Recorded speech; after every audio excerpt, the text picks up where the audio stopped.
अब जिसकी आपको जरूरत नहीं है वो आप क्यों लाएंगे? उसी तरह पहले ये देखो कि क्या आपको ईश्वर की जरूरत है। यदि है तो पहले आप उस जरूरत के लिए छटपटाइए। बच्चे जब मोबाइल की उन्हें जरूरत लगती है तो वो पीछे पड़ते, पिता पापा पिताजी मम्मी मोबाइल दिलाओ दिलाओ, नहीं दिलाएंगे रोने लगते, नहीं हमें दिलाओ मोबाइल, दिलाओ दिलाओ दिलाओ, पीछे हमें गाड़ी दिलाओ। बच्चों को जब जरूरत पड़ती है तो उनके अंदर छटपटाहट पैदा होती है। बोलो हाँ, किसी भी चीज की क्या पैदा होती है? छटपटाहट। मोबाइल नहीं दिलाओ तो वो छटपटाएंगे, गाड़ी नहीं दिलाओ तो वो छटपटाएंगे, और जब वो छटपटाएंगे तब आपको लगेगा कि भाई अब जरूरत है अब दिला देते हैं। तो बिना छटपटाए आप कहां कुछ दिलाते हैं बच्चों को? तो भाई पहले भगवान के लिए छटपटाओ, तो जब छटपटाओगे लगेगा जरूरत है तो परमात्मा दर्शन देंगे। अब आप छटपटाए ना और बोले भगवान दिखते नहीं, तो फिर आपका दिमाग खराब है।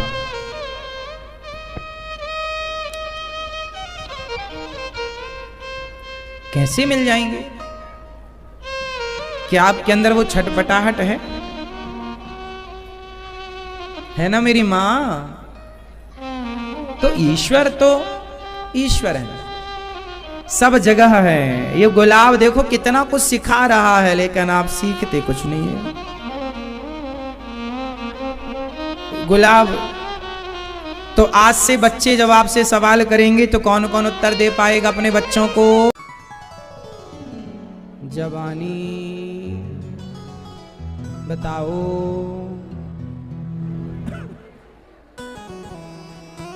श्री ध्रुव जी महाराज ने तपस्या की और तप के बल से उन्होंने भगवत प्राप्ति की।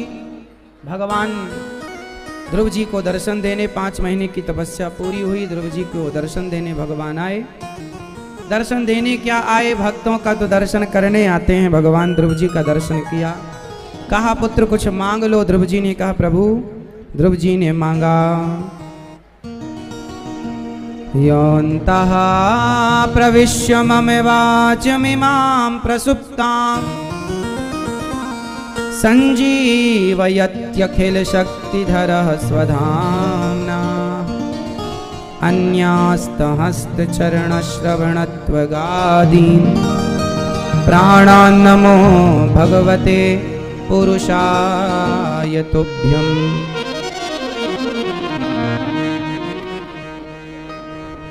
ध्रुव जी ने कहा प्रभु मेरे अंतःकरण में आप बस जाइए, मेरे अंदर की सारी इच्छाएं समाप्त हो जाएं, ऐसी कृपा कीजिए।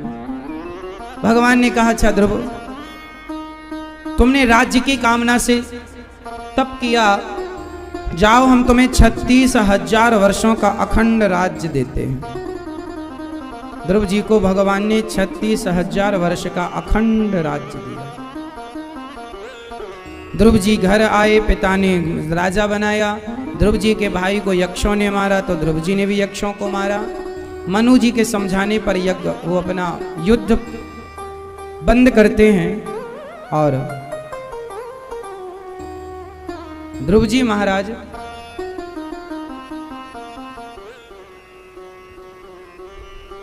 मनु जी के समझाने पर समझ जाते हैं। तब कुबेर जी उन्हें भक्ति का वरदान देते हैं, आशीर्वाद देते हैं। मृत्यु के सिर पर पांव रख करके ध्रुव जी महाराज अंत समय भगवत धाम की ओर प्रस्थान करते हैं। मृत्यु को जीतने वाले हैं ध्रुव जी महाराज, जीत रहे हैं ध्रुव जी मृत्यु को। और आज भी ध्रुव तारा भगवान ने नियुक्त किया है। ध्रुव तारा बन करके ध्रुव जी महाराज आज भी चमक रहे हैं और प्रेम पूर्वक भगवान का भजन ध्रुव जी महाराज अपने धाम से कर रहे हैं। ध्रुव जी के वंश में आगे चल करके कल्प और वत्सर हुए। इन्हीं के वंश में अंग अंग के पुत्र वैन, फिर पृथु भगवान प्रकट हुए जिन्होंने पृथ्वी का दोहन किया और 10,000 कान मांगे यज्ञ भगवान से। प्राचीन बरही को भगवान ने नारद जी ने उपदेश किया। यज्ञ करते थे और वो पशुओं की बलि चढ़ाते थे प्राचीन बरही, तो नारद जी ने रोका। कोई भी यज्ञ अनुष्ठान में बलि नहीं चढ़ाई जाती। आजकल लोग देवियों को मंदिर में जाके बलि चढ़ाते हैं कि बेटा हो जाएगा बहू के तो बलि चढ़ाएंगे। ये कहाँ लिखा है? किसने कहा आपसे कि आप बलि चढ़ाओ? मनमाना क्यों?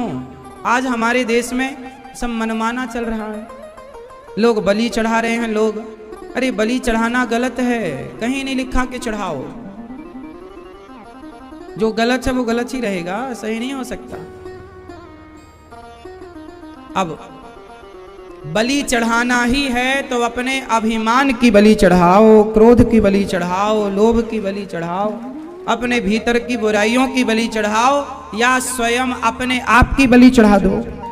अपने ही तो चढ़ाते नहीं, बकरे को मारते हैं, कहते हैं हम बलि चढ़ा रहे हैं। है ना मेरी माँ? बलि किसकी चढ़ाई जाती है? अभिमान की।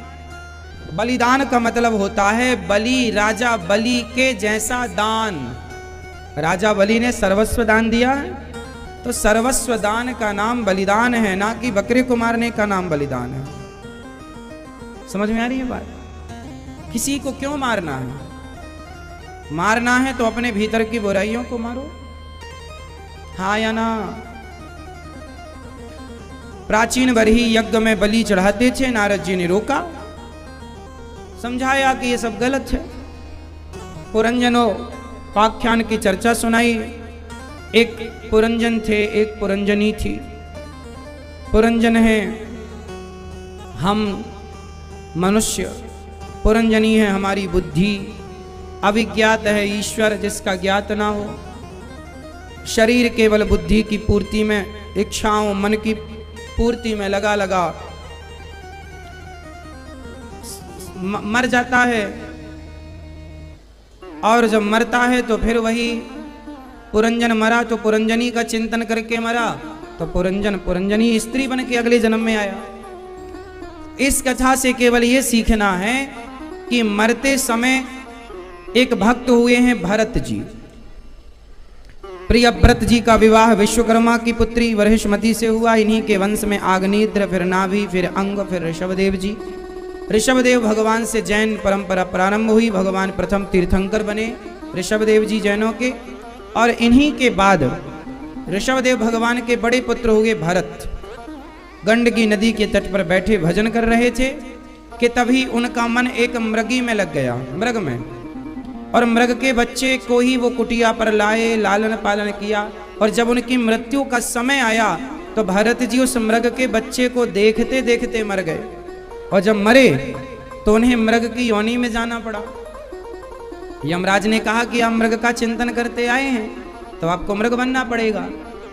क्यों बनना पड़ेगा? क्योंकि आपने मरते समय मृग का, भरत जी जब मरे तो सोचे कि मेरे बाद मेरे मृग का क्या होगा। ऐसे ही आप लोग भी सोचते हैं कि मेरे बाद मेरे परिवार का क्या होगा, मेरे बच्चों का क्या होगा। सब बढ़िया होगा, आप तो आराम से मरो, इतनी भी चिंता क्या है। भरत जी चिंता करके मरे तो खुद मृग बन गए। आप भी संसार की चिंता करके मरेंगे, स्त्री पुरुष की। आप सोचेंगे मेरे पति का क्या होगा, तो आप फिर अगले जन्म में किसी के खसम बनेंगे। फिर पुरुष बन के फिर सोचेंगे मेरी पत्नी का क्या होगा, तो फिर अगले जन्म में किसी की लुगाई बनेंगे। फिर लुगाई बन के फिर चिंता करेंगे मेरे पति का, फिर पुरुष। मतलब ये पुरुष स्त्री, ये चक्र चल रहा है आपके साथ करोड़ों जन्म से। आप स्त्री बनते हैं, पुरुष बनते हैं, स्त्री बनते हैं, पुरुष बनते हैं। 84 के चक्कर में पड़ते हैं। नाली का कीड़ा, हाथी, कुत्ता, बिल्ली, बकरा, बकरी बनते हैं, फिर मरते हैं, फिर जन्म, फिर मरना, फिर जन्म, फिर मृत्यु, फिर जन्म। ये करोड़ों साल से आपके संग, करोड़ों जन्म से चल रहा है। ये जन्म और मृत्यु का चक्र है, इसे समाप्त कौन कौन करना चाहता है? ये जो जन्म मृत्यु का चक्र है, इसे कौन कौन समाप्त करना चाहता है? उठाओ हाथ। मैया आप नहीं चाहती हो मेरी माँ? नहीं, आप तो चाहती हो हम ऐसे पिसते रहें, बनते रहें हर जन्म में पत्नी। अब पत्नी नहीं बनना चाहते आप, पति बनना चाहते हैं। कुछ नहीं बनना। तो कुछ नहीं बनने के लिए फिर आपको एक उपाय करना पड़ेगा। उपाय आप करें तो मुक्ति मिल जाए, लेकिन आप उपाय करते नहीं है। और मुक्ति सबको चाहिए, और मुक्ति का उपाय ना करेंगे महाराज। हम चाहिए सबको, बैठे बैठे रबड़ी मिल जाए बस, तो गप गप खा ले, करें कुछ ना, क्या करना पड़ेगा? चलो कबीरदास जी की भाषा से समझते हैं।